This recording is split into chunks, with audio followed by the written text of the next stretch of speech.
assim: que diremos, pois, diante dessas coisas? Se Deus é por nós, quem será contra nós? Amém? Amém. Oremos. Amado Deus e glorioso Senhor, se Tu és por nós, ninguém será contra nós. Promessa Tua, Deus, que guardamos em nossos corações. E Te pedimos, ó Pai, que ao longo deste culto nos ajudes a entender o significado dessas palavras. Trabalha em nossas vidas, opera, Senhor, e conduz-nos a Ti, atrai-nos a Ti, Senhor. Obrigado pela bondade e misericórdia que são constantes em nossas vidas. Obrigado pela Tua palavra. Obrigado, Senhor.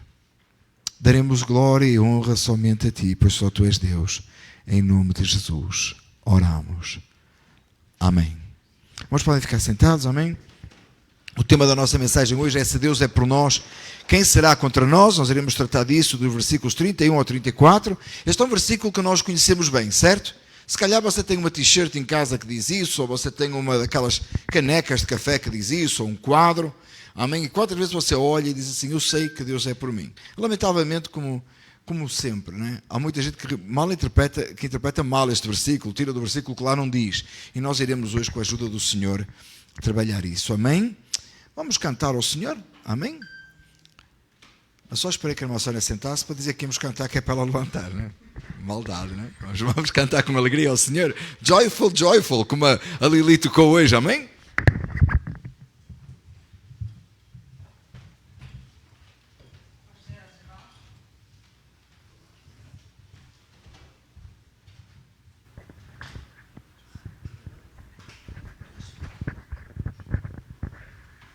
Um, dois.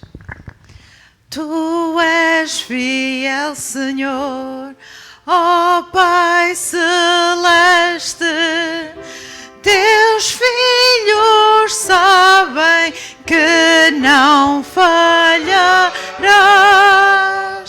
Nunca mudastes, tu nunca faltaste. Tal como eras, tu sempre serás. Tu és fiel, Senhor. Tu és fiel, Senhor. Dia após dia, com bênçãos sem fim. Tua mercê nos sustenta e nos guarda. Tu és fiel, Senhor, fiel assim. Flores e frutos, montanha e mares, sol, lua, estrelas brilhando no céu. Tudo criaste na terra e nos ares para louvar-te, Senhor, que és fiel. Tu és fiel, Senhor. Tu és fiel, Senhor. Dia após dia, com bênçãos sem fim. Tua mercê nos sustenta e nos guarda. Tu és fiel, Senhor, fiel assim. Pleno perdão tu dás, que segurança. Cada momento me guias, Senhor. E no porvir, oh que doce esperança, desfrutarei do teu rico favor. Tu és fiel, Senhor. Tu és fiel, Senhor.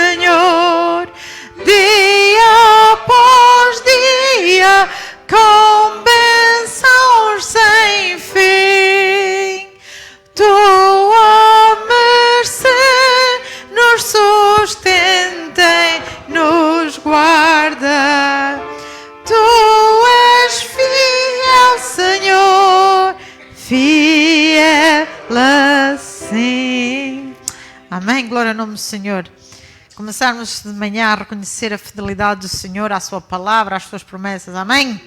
E o hino 597, este hino que nós cantamos também era um hino da harpa, 535, eu esqueci-me de dizer, os irmãos tenham ali, mas 597, diz assim, graças dou, amém?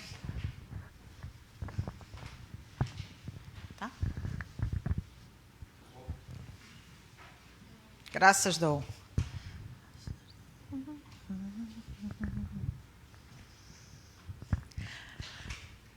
Graças dou por esta vida, pelo bem que revelou.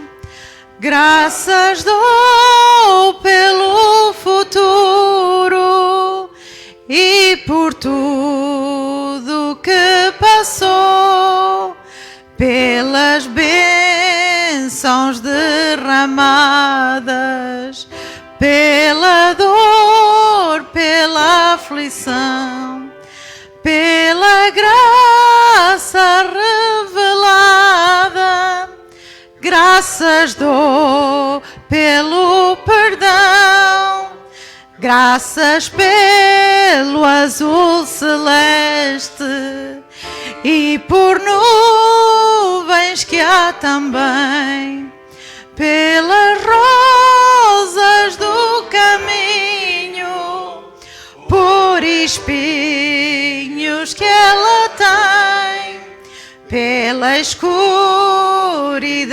da noite, pela estrela que brilhou, pela prece respondida, pelo sonho que falhou, pela cruz e o sofrimento e por toda a provação, pelo amor que é sem medida, pela paz no coração, pela lágrima vertida, pelo alívio que é sem par, pelo dom da eterna vida, sempre graças hei de dar. Amém. Os irmãos podem sentar.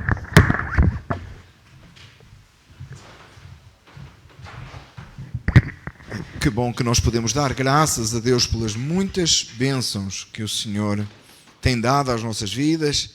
Damos graças a Deus nas aflições, nas lutas, nas dificuldades, nos tempos bons, porque maravilhoso é o Senhor para conosco. A semana passada nós falámos exatamente sobre isso, não é? Em todas as coisas Deus age para o bem daqueles que amam a Deus. Falámos sobre isso a semana passada. Se você não ouviu a mensagem, você pode voltar lá no YouTube, está lá. Amém? Hoje, seguindo o texto de Romanos 8, estamos aproximando do final do capítulo. Assim nos permitindo o Senhor, próxima semana iremos concluir o capítulo 8. Estamos no capítulo 8, já tem várias semanas, e o Senhor tem profundamente, pelo menos a mim, falado à minha vida. Amém? Deus tem falado a nós, eu creio, como igreja, com este capítulo. No capítulo 8, hoje nós iremos então do versículo 31 a 34. Se você puder, por favor, fique de pé para ler a palavra do Senhor.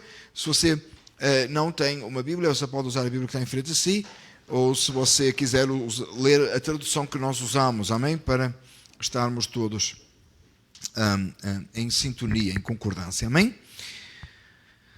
Diz assim o texto: que diremos, pois, diante dessas coisas, se Deus é por nós, quem será contra nós? Aquele que não poupou o seu próprio Filho, mas o entregou por todos nós, como não nos dará juntamente com ele, e de graça, todas as coisas? Quem fará alguma acusação contra os escolhidos de Deus? É Deus quem os justifica. Quem os condenará? Pois foi Cristo Jesus que morreu, e mais, que ressuscitou e está à direita de Deus, e também intercede por nós. Oremos. Amado Deus e Pai, diante da sua suprema e excelente presença que nos encontramos, pedindo ao Pai, humildemente, que o Senhor fale às nossas vidas, e nos torne semelhantes a Cristo Jesus.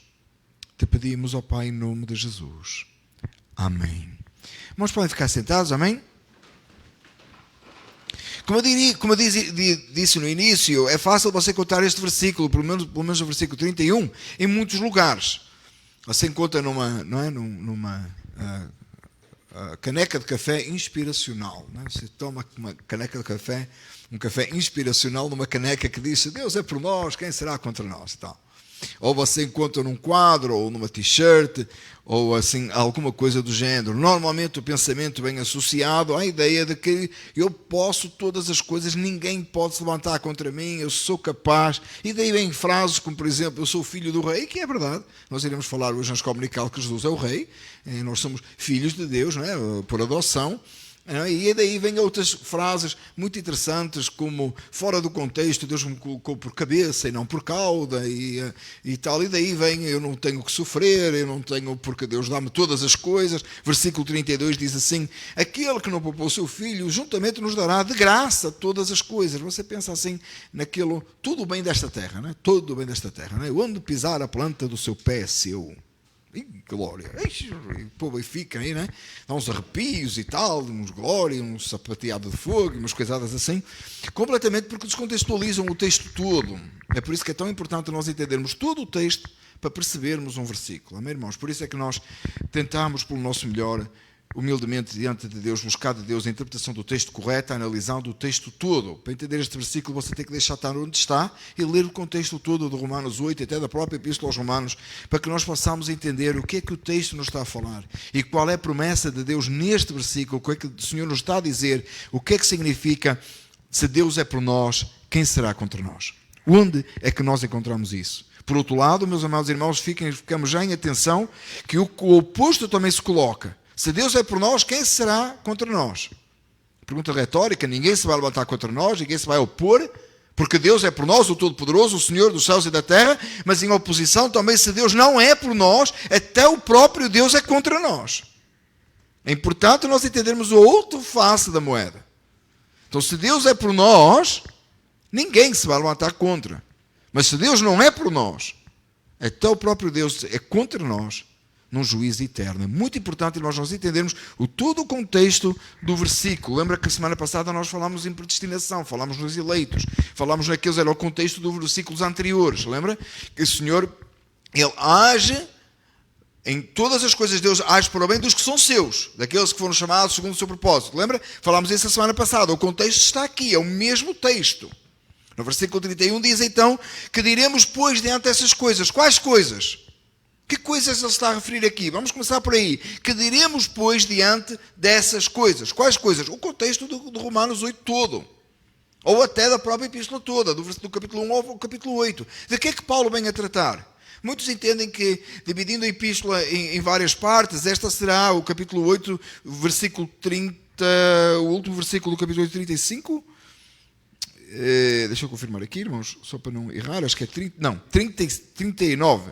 No versículo 39, né, que conclui a primeira parte da epístola aos Romanos, não é? Se você dividir em partes, tá? Então, sendo assim, que diremos, pois, estas coisas? Aquilo que Paulo vem a falar até agora, de quê? De salvação, de adoção, de que o Espírito de Deus habita em nós, de que nos faz semelhante a Cristo. De que é que Paulo vem a falar até agora? O que é que nós aprendemos? Pelo menos o capítulo 8 está mais fresco em nossa mente. Tudo aquilo que é espiritual que Deus fez em Cristo Jesus, trazendo glória ao nome dele na salvação de nossas almas. No facto da própria eleição, em que Deus chamou a si aqueles que são seus. Amém? Então, nesse contexto todo, diante desse contexto, dessa gloriosa salvação, diante do sacrifício da cruz, diante da ressurreição de entre os mortos, diante do facto que Ele nos chamou, estando nós mortos em delitos e pecados, e nos atraiu a Ele, diante de tudo isto, Paulo diz: que diremos, pois, diante dessas coisas? O que pensar de tudo isto? O que é que deve ficar em nossa mente? Como é que nós analisamos? Que conclusão tiramos? O que é que nós pensamos sobre o assunto? E diante de todas estas coisas que Deus operou, que Deus faz, que Deus age, diante do facto que fomos resgatados da morte e do inferno, para vivermos diante dele, que diremos, pois? Nós podemos dizer que se Deus é por nós, ninguém, nada, poderá ser contra nós. Mais uma vez, o texto aqui não é para qualquer pessoa. O contexto não é de qualquer pessoa. Não é que é errado você ter numa caneca, ou ter numa t-shirt, ou ter num quadro. Não, se você tem, por favor, não vá para casa tirar. Não foi isso que eu falei. É só importante a gente saber o que é que aquele texto realmente quer dizer. Irmãos, se Deus é por nós, ninguém é contra nós. De que é que Paulo vem a falar? Vem a falar no sentido espiritual. Aquele que não poupou o seu próprio filho. Olha o versículo 32. Mas, amados irmãos, às vezes nós temos tanta falta de entendimento disso, precisamos ser lembrados disto constantemente. É por isso que eu digo que tenho vindo a dizer, irmãos, ao longo das últimas mensagens, que são lembretes que Deus está a trazer à nossa mente, e lembrando-nos das coisas que nós já devíamos saber. 1 Coríntios, né, estudamos na quarta-feira. Somos lembrados da salvação que nós já conhecemos. E aqui também somos lembrados. E precisamos ser lembrados de que Ele não poupou o seu próprio Filho. Mas, irmãos, pensa que a salvação da sua alma custou o sangue de Cristo. Custou a morte do Filho de Deus. Ele enviou o seu Filho com o propósito de dar a sua vida em resgate de muitos. Para que o Pai fosse glorificado na salvação de pecadores, para que nós possamos ser livres da nossa condenação. Deus não poupou o seu próprio Filho. E Ele o entregou. Não é uma metáfora. Não é uma analogia, não é uma fábula. É a verdade gloriosa da nossa salvação. Tem um hino uns anos atrás que diz assim: eu nunca saberei o preço do sangue. Quem sabe? Eu nunca saberei o preço, né, do sangue de Cristo, alguma coisa assim. E foi interrogado aí, e algumas pessoas disseram assim: não saberei o preço da minha salvação, acho que é assim. E foi interrogado aí, as pessoas, que tem sempre aqueles que querem criar discussão onde não existe, né? E houve gente que disse: isso não é bíblico. Eu sei o preço foi o sangue de Jesus. O hino não tem nada de errado, é uma forma poética de dizer, mas na verdade é isso, irmãos. Na verdade, a gente não sabe o que é que significa o precioso sangue de Jesus ter sido colocado no nosso lugar. A gente não tem ideia. A gente não tem, a dimensão da nossa capacidade intelectual não chega lá. A capacidade intelectual que temos não chega a essa dimensão. Nós não entendemos, é para lá do que possamos entender. A gente sabe que é o sangue de Jesus, a gente sabe que foi o sangue partido no Calvário, a gente percebe que Ele veio, mas a gente não tem noção da dimensão do que significa o Santo de Deus. O Filho de Deus Santo, Deus como o Pai e o Espírito Santo, se despir da sua glória, vir a esta terra, viver no meio dos pecadores, no mundo de pecado, santo, seja mais pecar, e levar na cruz o peso da condenação eterna que estava sobre os escolhidos. Esse é o valor do sangue de Jesus. Isso é o que significa esse peso, que nós não temos dimensão, irmãos, porque nós somos pecadores, porque nós temos uma natureza pecaminosa, então tem noção do que é. Irmão, você quando vê pecado, você fica tão atribulado, não fica? Você vê um pecado assim tão difícil, você fica sempre atribulado, mas lembra-se que você ainda tem uma natureza pecaminosa que o faz de alguma maneira semelhante àquele que comete aquele pecado. Eu vou dar exemplos que nos impressionam. Eu não sei quantos dos irmãos viram o filme Sounds of Freedom. É uma coisa assim, irmãos, como é que alguém comete aquele tipo de crime contra crianças? Right? Se você não viu o filme, eu recomendo vivamente. Tá? Você como é que alguém é capaz? Você fica lá revoltado. Realmente, se você tem filhos, netos, você fica, como é que alguém pode cometer crimes destes contra crianças?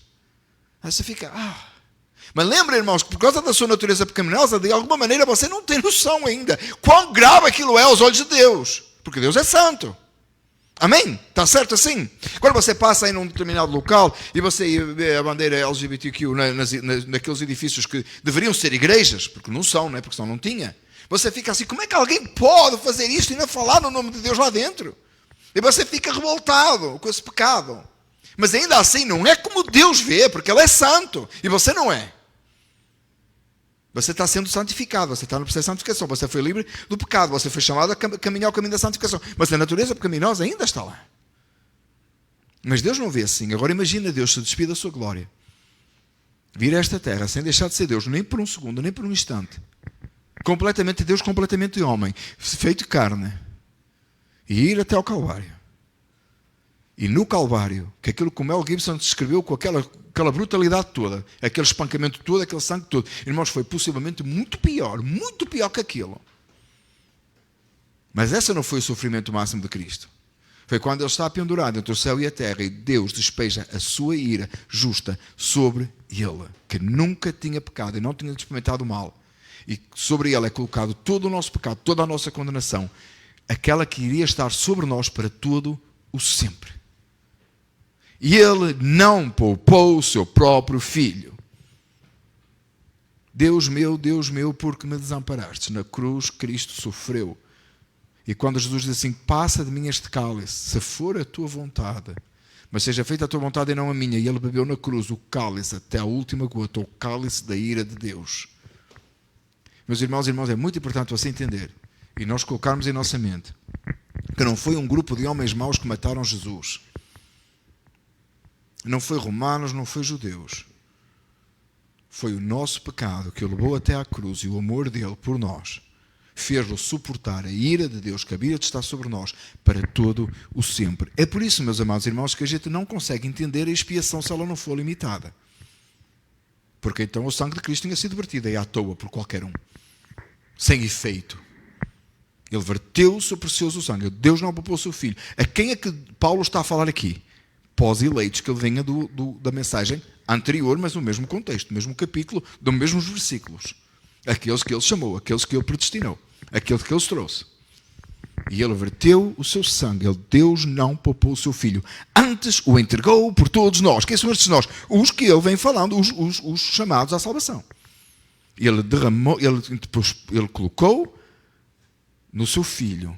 Ele não poupou o seu filho para que nós fôssemos salvos.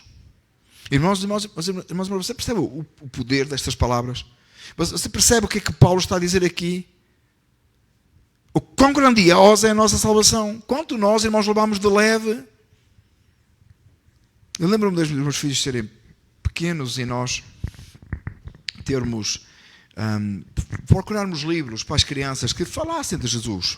E a nossa preocupação era sempre ir às últimas páginas, né? Quando era a história de Jesus, era uma última página, ver como é que eles falavam da crucificação. Sempre.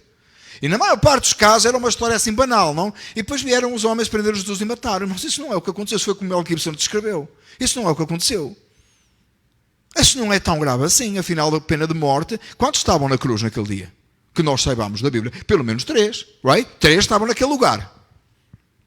E não é que pena de morte era uma coisa, não de cruz, era o castigo capital, era a condenação máxima, está certo, para os piores criminosos, está certo, claro que era, porque era a exposição pública, etc. Sabemos tudo isso. Não estou a banalizar o sofrimento físico de Jesus, só estou a mostrar, mas que aquilo é só o que foi visto. Mas espiritualmente, com os olhos da fé, pela palavra, nós entendemos que aquilo foi como quase nada comparado com o que realmente aconteceu na cruz. Em que a ira de Deus é colocada, agradou ao Pai moê-lo, diz a Escritura, Isaías. Nós levamos de leve, irmãos, demasiado de leve. Não é um grupo de homens maus que vieram matar Jesus. Eu lembro uns anos atrás, estar a conversar com um irmão, que ele até estava se formando em divindades. Uou. E estava a conversar comigo e disse-me assim, quando foi que deu aquele problema todo do filme lá da Paixão de Cristo, e ele disse-me assim, o que é que tu achas, foi os judeus ou foi os romanos? Eu olhei para ele e pensei que ele estava a brincar. E eu disse, foste tu e eu. Os judeus, romanos, what? Essa não foi a questão, nunca foi a questão. A questão foi nossa, nós somos os culpados. Deus não poupou o seu filho. É para lá do que a história relata. É muito acima do que a história relata. É grandiosa a salvação feita pela expiação limitada de Cristo.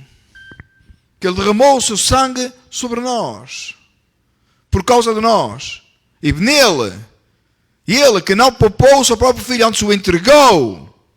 Outra coisa, ninguém matou Jesus. Jesus não estava desprevenido. Há partes... Eu vou ter que correr com a mensagem, que eu não estou nem perto, não estou na primeira frase. Mas,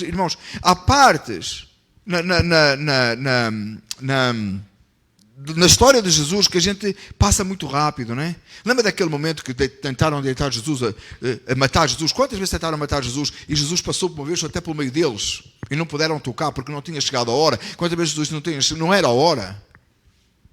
Não apanharam Jesus desprevenido naquele jardim? Judas foi mais perspicaz que Jesus, foi? Não, I don't think so. Not at all. Ele foi e arranjou uma maneira de apanhar Jesus num sítio que Jesus jamais imaginava. Really? Não! Ele se entregou. Jesus disse assim: a minha vida ninguém a tira de mim, eu de mim mesmo a dou. Ele se deu. E aqui diz o texto que ele não poupou o seu filho, antes o entregou. Foi uma entrega voluntária. Agora, aquele que entregou o seu filho também não nos dará juntamente com ele de graça todas as coisas. Que coisas? Que coisas? Um emprego de sonho? Uma carreira? Um carro? Uma casa? Umas férias? Que coisas? Mas Paulo está a falar em alguma coisa dessas? Paulo está a falar em alguma coisa dessas? Dinheiro? Paulo está a falar de dinheiro aqui? Saúde? Paulo está a falar de saúde? De que é que Paulo está a falar até agora? Espiritual, mantenha espiritual, não muda o contexto porque lhe agrada. A maior parte das pessoas chega aqui e muda o contexto aqui no meio porque lhe agrada. Porque há uma falta de entendimento, irmãos, hoje, no que é salvação. Ora, se Cristo morreu em meu lugar, eu devo ser tão especial, porque é que eu não tenho todos os anos o carro do ano? Porque ele, afinal, eu sou tão especial. Nós pregamos um evangelho centralizado no ser humano hoje. Isso é coisa de agora, irmãos. Isso é ridículo. Isso é diminuir o evangelho, trazer da dimensão e da quão grandioso Deus é, para um nível humano nosso terreno. Jamais faça isso, você está diminuindo o evangelho. Está tirando da gloriosa majestade do Deus para o ser humano. Quando nós focalizamos o evangelho na pessoa, Jesus morreu por ti, Jesus te ama, Jesus quer que tu sejas, te dar vida eterna, quer te dar tudo. Ora, eu sou tão especial, ele fez tudo isto por mim, ele até morreu por mim. Realmente ele deve me dar todas as coisas nesta terra. O sentido aqui é totalmente espiritual, o sentido aqui não é esse, não está a falar de coisas terrenas, não está a falar de coisas passageiras, ele está a falar de coisas grandiosas, tão grandiosas quanto a eternidade, quanto a salvação. Ele nos dará todas as coisas, ele nos deu o Espírito Santo que habita em nós, ele nos santifica, ele nos purifica, ele nos faz viver para a glória de Deus, porque a morte de Cristo no Calvário foi acima de tudo para que Deus fosse glorificado na salvação de pecadores. E é isto que falta na mensagem do Evangelho dos nossos dias. Para de colocar na pessoa e coloca em Deus que é maior. Coloca no Senhor Deus dos céus e da terra. Deus salvou pecadores para que o nome dele fosse glorificado, exaltado para sempre, porque somente ele é Deus, só ele merece a glória e a honra. Tira do nível humano e coloca onde deve estar. Sim, Deus nos dá coisas que nós não precisamos. Você tem mais que um par de sapatos? Você só tem 2 pés e o par de sapatos é 2 sapatos, é um para cada lado. E ainda são diferentes, para a direita e para a esquerda. Você tem mais, temos mais do que precisamos, não temos? Temos ou não temos mais do que precisamos? Cada domingo de manhã, cada dia do Senhor de manhã, nós temos um café da manhã ali daquele lado que é acima do que precisamos. Concorda? Quem concorda? Concorda. É sempre assim, não é? Deus nos dá com abundância. Graças a Deus. Se você só não tomou café esta manhã, se você está a jejuar. Que eu estou a certeza, se você está, não sei quem está online, mas quem está aqui nesta sala, eu tenho a certeza que você só não tomou café se você está a jejuar. Você não tem dificuldade em tomar um café. E você tem para lá disso, não tem? Toda a gente veio comodamente para a casa do Senhor esta manhã, não veio? Você não caminhou 3, 4 milhas para chegar aqui, duvido. Deus nos dá a sua graça, a sua bondade, dá para lá o que nós precisamos. Ela é tão bom para connosco, não é? Um sol bonito, um local aprazível para cultuarmos a Deus, ar-condicionado. Hoje não. Mas não é? Nem Jesus tinha ar-condicionado para pregar. aqui, comodamente, a pregar microfone para uma audiência destas. Jesus pagava por multidões, não tinha microfone. Nós temos para lá do que precisamos. Eu não estou a dizer que Deus não dá coisas, Deus dá coisas maravilhosas. Mas, meus irmãos, eu teria roubado o texto se eu ficasse nisso. Eu não posso gastar o tempo da pregação a dizer-lhe quanto você vai ser próspero nesta vida, se eu tenho coisas maiores para lhe dizer. Eu não vou gastar o meu tempo aqui a dizer que você vai ter isto, você vai ter aquilo. Trabalhe por isso, que a gente manda ali os pequenos fazerem. Vai para as escolas, força, trabalha. Vai trabalhar no parque, vai cortar relva no vizinho. A gente obriga eles, não, a gente me envia eles. É assim que faz. Não gastar o meu tempo aqui do púlpito a falar dessas coisas materiais passageiras. Eu que tenho coisas maiores para lhe falar, tenho coisas mais preciosas para lhe falar. Eu não sou life coach. Eu fico tão contente quando esses pastores daí para aí chamam-se life coach. Eu gosto disso, eu acho isso. Motivacionais, treinadores de vida, não? Coisa assim. Eu gosto disso, irmãos, porque eu não sou. Você não veio aqui ouvir isso, você vem aqui ouvir coisas mais grandiosas, mais extraordinárias. Você vem ouvir a palavra de Deus, você vem ouvir a falar em ser próspero espiritualmente, ter uma vida próspera diante de Deus, uma vida alegre diante do Senhor, servindo ao Senhor com alegria, porque Ele entregou o seu Filho em seu lugar, por causa do tamanho e da dimensão da cruz. Sim, Ele nos dará juntamente com Ele, de graça, todas as coisas. Tudo que o Senhor nos dá é para além daquilo que nós precisamos. Ele nos dá o Espírito Santo. Ele nos dá a sua palavra. Ele nos dá a oportunidade de cantarmos e nos louvar a Deus, a Ele. De cultuarmos e nos alegrarmos na sua presença, nos regozijarmos no Senhor. Nos satisfazermos em Cristo. Ele nos dá para além do que nós precisamos. Ele nos dá tudo isto que vem junto com a salvação. É como aquele package que é tão completo, tem tanta coisa junto, associado. Tem tanta coisa. Não é só a salvação, como se a salvação fosse, se pudéssemos dizer só. Mas ainda vem com tantas outras coisas que Deus nos dá e nos traz. Versículo 33 diz: quem fará alguma acusação contra os escolhidos de Deus? Você notou a palavra escolhidos aqui? Quem fará alguma acusação contra os escolhidos de Deus? É Deus quem os justifica. Ninguém fará. Outra vez, pergunta retórica, né? Outra vez, Paulo diz: alguém fará acusação? Mas alguém se atreverá a acusar os filhos de Deus?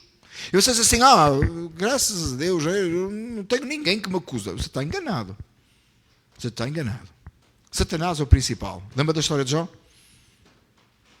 Satanás chegou diante de Deus e Jó nem sabia a razão, né? E disse: olha Jó. Aliás, o Senhor disse: olha Jó, meu servo Jó. Ele disse: mas Jó serve-te de balde. Ele serve-te em vão. Tu não tens coberto todas as coisas. Deus disse: vai lá e tira. Depois ele voltou, né? Porque Jó manteve a sua fé e disse: mas não tocou deixa tocar na pele dele, no corpo dele. Aí Deus disse: só não o matas, mas vai lá e faz. E ele foi lá e Jó continuou temente a servir a Deus. Tem acusador contra nós? Tem, irmãos. Tem Satanás, o principal acusador. Ele quer nos acusar diante de Deus. Segundo, o mundo. O mundo nos acusa de tudo, especialmente hoje, irmãos. Você abre a palavra de Deus, você condena o pecado, o mundo o acusa.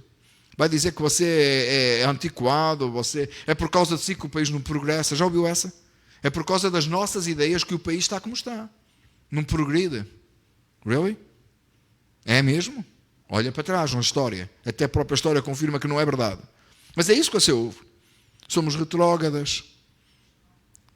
Somos xenófobos. E ainda dizem assim: como é que alguém que prega o amor de Deus não acha que Deus ama tudo e todos? Mas o amor de Deus que nós pregamos é o amor de Deus que está na Bíblia. É o amor de Deus bíblico. É como Deus nos amou em Cristo e se entregou, como o texto, do contexto que estamos a ler. Não é um amor entre duas pessoas do mesmo sexo. Isso não é amor. Isso é condenação divina. Está na Bíblia. Mas ouvimos de tudo, somos acusados de tudo. Tentam redoutrinar e doutrinar, em alguns casos, os nossos filhos. com pensamentos do mundo, com a sociedade acha, pensa, o que as notícias nos ensinam, na forma, na perspectiva que nos apresentam, verdades tornadas em mentiras. Sim, somos acusados, querem nos destruir, claro. Mas ninguém se pode levantar, ninguém pode ser contra. Diz a palavra do Senhor que nem as portas do inferno prevalecerão contra a igreja. Somos a igreja de Cristo, estamos firmados na verdade. Deus é quem nos justifica. Eu gosto imenso, irmãos, daqui. Eu sei que eu já repeti tantas vezes, mas eu gosto tanto da ideia que do Alistair Berg colocou, né, que o ladrão da cruz, né, chegou no céu, aquela imagem que ele colocou, e ele chegou na cruz, chegou no céu, e o anjo perguntou-lhe: por que é que estás aqui? Né, é uma ilustração, irmãos, por favor, é uma ilustração. O Alistair Berg não viaja para o céu e para o inferno, tá? Como alguns por aí agora fazem isso. Não, isso foi uma ilustração, tá?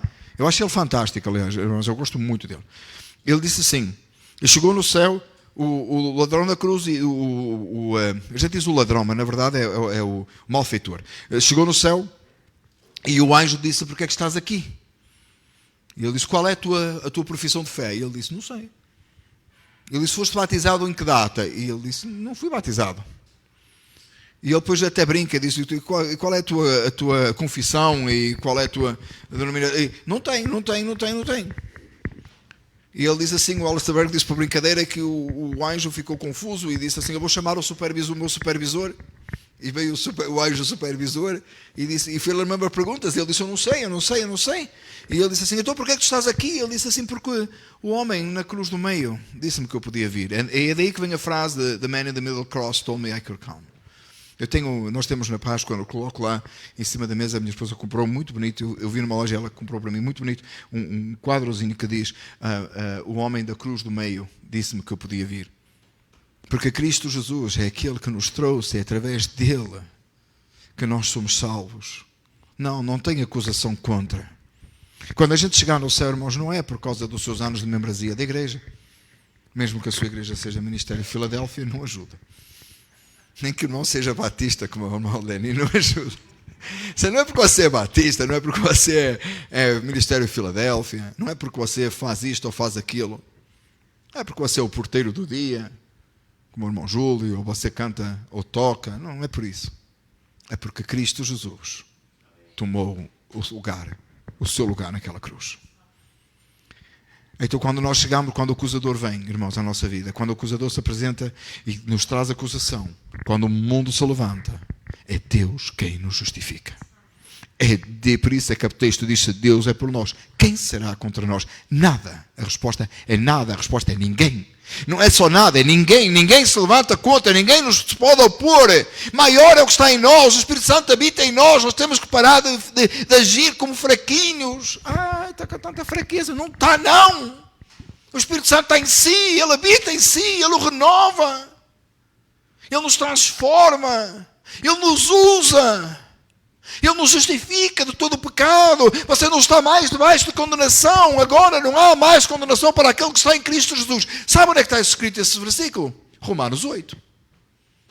O mesmo contexto. Versículo 1. Olhe para Romanos 8:1. Você está com a Bíblia aberta? Amém, irmãos? Todo mundo está com a Bíblia aberta? Olha aí. Portanto, agora já não há condenação para os que estão em Cristo Jesus. É assim que começa Romanos 8. É assim que nós estamos chegando perto do final. O texto continua a falar do mesmo. É por isso que precisamos do texto todo. Não há mais condenação, porque é Deus quem justifica. É em Cristo que fomos justificados. Justificados significa Ele tomou o lugar, significa que nele, através dele, nós somos declarados justos. É isso que a palavra justificado significa.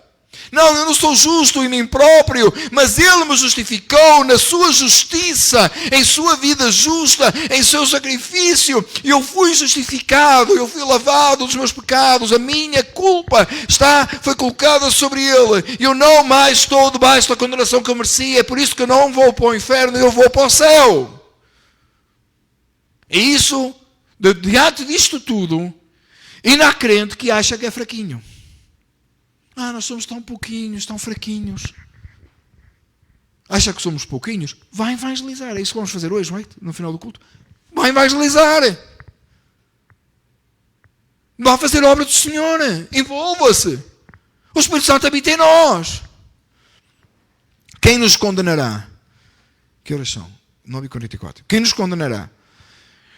Foi Cristo Jesus que morreu. É muito interessante, irmãos, ler aqui. Olhe comigo. Paulo diz assim, dependendo da versão da Bíblia que você está, mas você vai encontrar, você vai perceber o sentido igual. Diz assim o texto: quem os condenará? Quem é que nos vai condenar? Se nós somos justificados por Cristo, se nós somos justificados em Cristo, somos justificados diante de Deus, quem nos vai condenar? Está preocupado com Satanás? Está preocupado com o mundo? Está preocupado com as ideologias satânicas que estão brotando aí por todo lado? Não, você é mais forte. Preocupe-se no sentido de combater. Mas pare de se preocupar com isso. Isso não pode assustar. E nós precisamos de entender, meus amados irmãos, que aquele que está conosco, o Deus Todo-Poderoso que está em nós, Ele venceu a morte e o inferno. Ele é Deus. Satanás não assusta a Deus. Dizia Lutero que Satanás é como um cão raivoso que tem a trela na mão de Deus, só vai até onde Deus deixa, Deus puxa para trás e tira. O exemplo que eu dei de Jó é claramente esse, irmãos. Nada pode assustar a igreja, nada pode assustar o crente. Desde que ele esteja, se Deus é por nós, quem será contra nós? É esse o texto.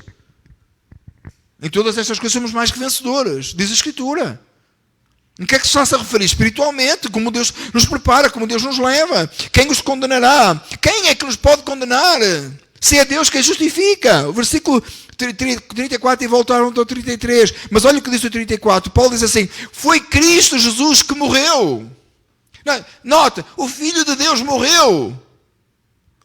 E depois, como se ele dissesse assim: espera aí, tem mais. Olha o texto, e mais. Espera aí, há mais ainda. Não só que morreu, ele ressuscitou e está à direita de Deus. Percebe o sentido do texto? Paulo está a escrever e diz assim: quem os condenará? Foi Cristo que morreu por eles, foi Cristo que morreu no lugar deles. Espera aí, tem mais ainda, ele ressuscitou. É por isso que quando nós pregamos só a morte de Cristo, nós estamos a pregar meio evangelho. E segundo aprendemos na quarta-feira, o J.I. Packer dizia que meia verdade é mentira completa, né? E nós sabemos isso. Para de pregar meio evangelho. Ele não só morreu, ele ressuscitou, ele vive e está. Paulo diz assim: ele morreu, foi Cristo que morreu, afinal Cristo morreu no lugar deles. Quem é que pode condenar? Eles têm a justificação em Cristo, em sua morte. Mas espera, tem para lá ainda disso. E ele ressuscitou e está à direita de Deus. Ele vive e está. Nós não fomos só justificados na morte do Filho de Deus, nós temos a esperança eterna na ressurreição do terceiro dia. E é por isso, amados irmãos, que no dia de Páscoa, pela manhã, nós abrimos a igreja, enchemos de flores e nos alegramos na manhã da ressurreição. E para mim é o culto mais bonito do ano. É tão lindo esse domingo pela manhã.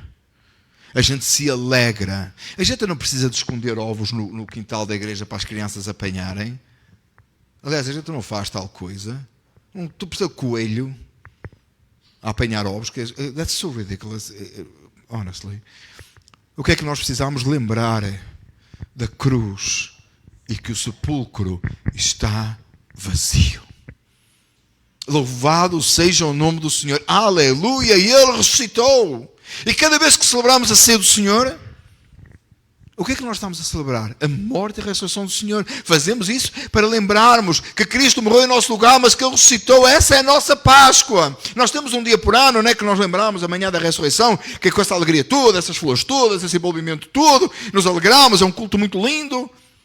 Mas, amados irmãos, quando nós fazemos a ceia do Senhor, é isso que estamos a celebrar. Essa é a nossa Páscoa. Cristo, nossa Páscoa, foi sacrificado por nós. E agora Paulo diz assim: espera aí, tem mais. É como se ele tivesse aqui aquela palavra tão portuguesa, aliás, né? Quando você diz aliás, é para lá disso, né? Tem isto, aliás, é mais. Foi Cristo Jesus que morreu, aliás, que ressuscitou. Não é só que Ele morreu, Ele ressuscitou também. Ele vive está, Ele está à direita de Deus. E Ele intercede por nós. Lembra da palavra intercede, por semana passada? Que o Espírito intercede em nossas fraquezas. Aliás, há 2 semanas, não estou em erro, que o Espírito intercede por nós em nossas fraquezas, intercede por nós. Cristo Jesus está à direita de Deus e intercede por nós. Quando você chegar lá, ninguém lhe vai perguntar, mas se perguntar: por que é que você está aqui? E você não leva o cartão de membro da igreja, não é? Às vezes eu digo por brincadeira, leva o cartão de membro, nunca sabe, pode dar jeito. Não é? Isso é brincadeira, irmãos. Não leva o cartão de membro, não leva as suas qualificações. Não leva a sua versão da Bíblia.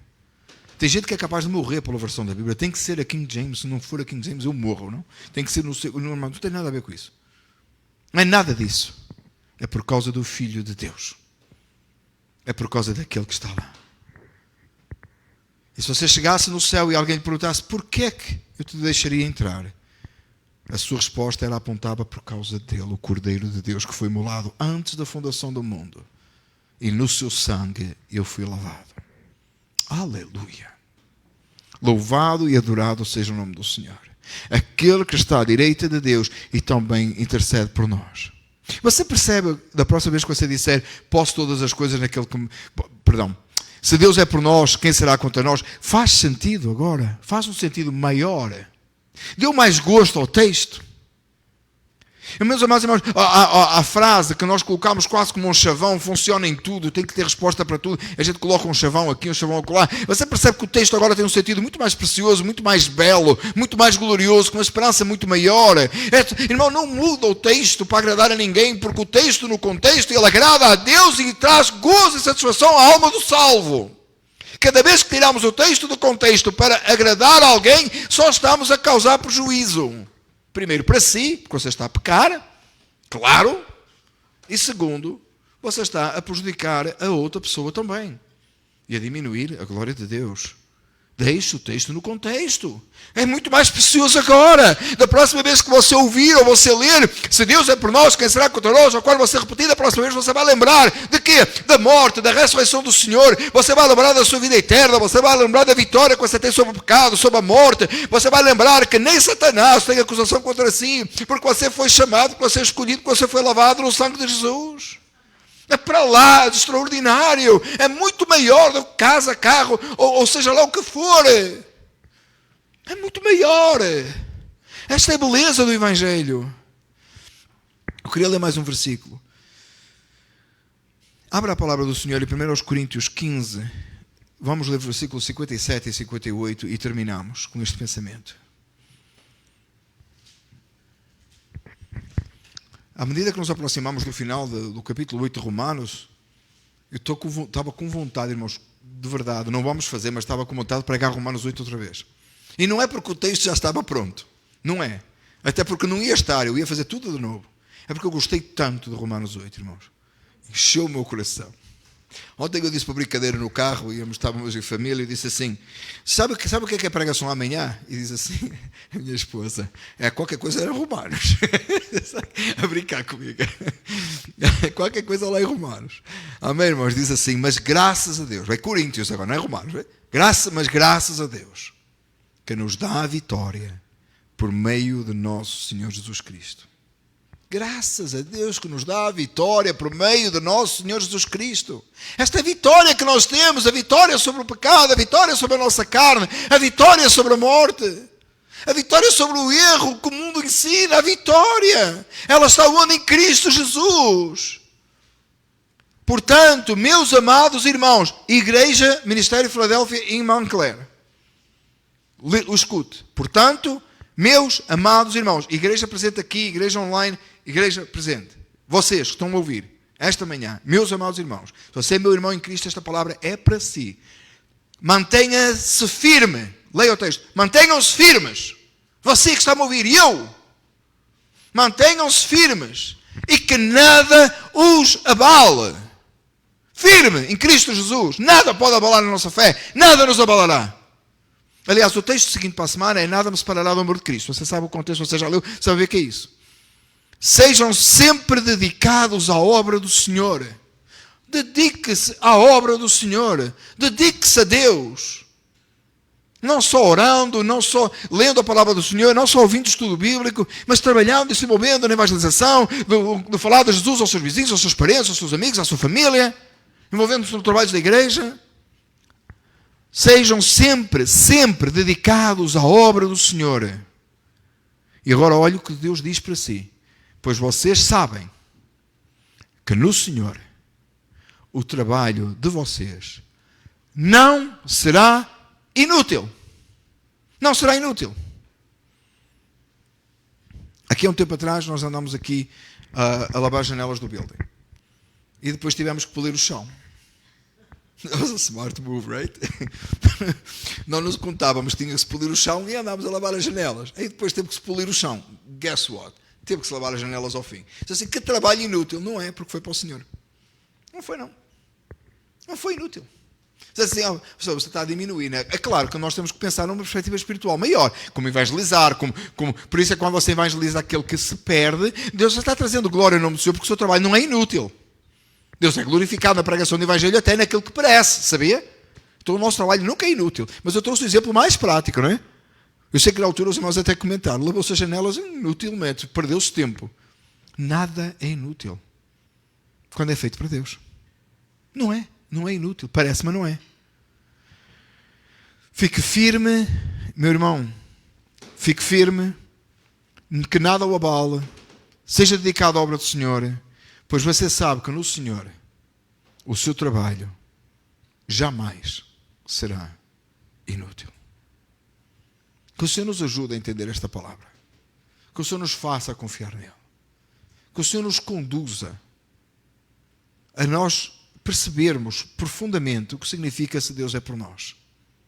Até o nosso trabalho, se Deus é por nós, até o trabalho das nossas mãos na obra do Senhor, ele não é inútil. Até lavar janelas, para polir depois o chão, não é inútil. Até falar de Jesus a um perdido que nunca vai ser salvo, não é inútil. Seja o que for que você fizer, dedique-se a fazer. Creia nesta palavra. E sim, se você gosta de repetir para si próprio, lembrar a si próprio, que diremos, pois, se Deus é por nós, quem será contra nós? Se você gosta de dizer, se Deus é por mim, nada é contra mim, não deixe de o dizer, mas dê-lhe o sentido do texto, por favor. Não vá nessa ideia que o mundo aí coloca. Não adicione o mundo à palavra de Deus. Você não precisa disso. Você tem uma esperança maior. Você sabe melhor. Próxima semana, assim nos permitindo o Senhor, nós iremos terminar este capítulo de Romanos 8. E precisamente o texto é aquele que eu disse há pouco. Nada nos separará do amor de Cristo. Nada nos separará. Mas sobre isso falaremos semanas que vêm. Amém? Isto foi só aqui cenas dos próximos capítulos, tá? Volta para a semana. Amém? Vamos orar ao Senhor. Amado Deus e Pai, nós nos regozijamos e alegramos em Ti. Porque, na verdade, se Tu és por nós, nada nem ninguém será contra nós. E nós sabemos, ó Pai, que o nosso trabalho, ele não é inútil. Senhor Deus, enche o nosso coração desta confiança. Que o Teu Espírito Santo possa trabalhar em nossas vidas. E se está alguém entre nós ou online que não Te conhece, talvez que possa pensar que Te conhece, mas não conhece, não tem esta viva esperança. Te pedimos, ó Pai, que por Tua bondade e misericórdia tragas ao Teu redil e salves, para que também da mesma maneira possa saber que o Senhor Deus não é contra, mas que é a favor. Louvado e adorado sejas. Te agradecemos em nome de Jesus. Amém. Ao único Deus sábio seja dada glória por Jesus Cristo para todo sempre. Amém.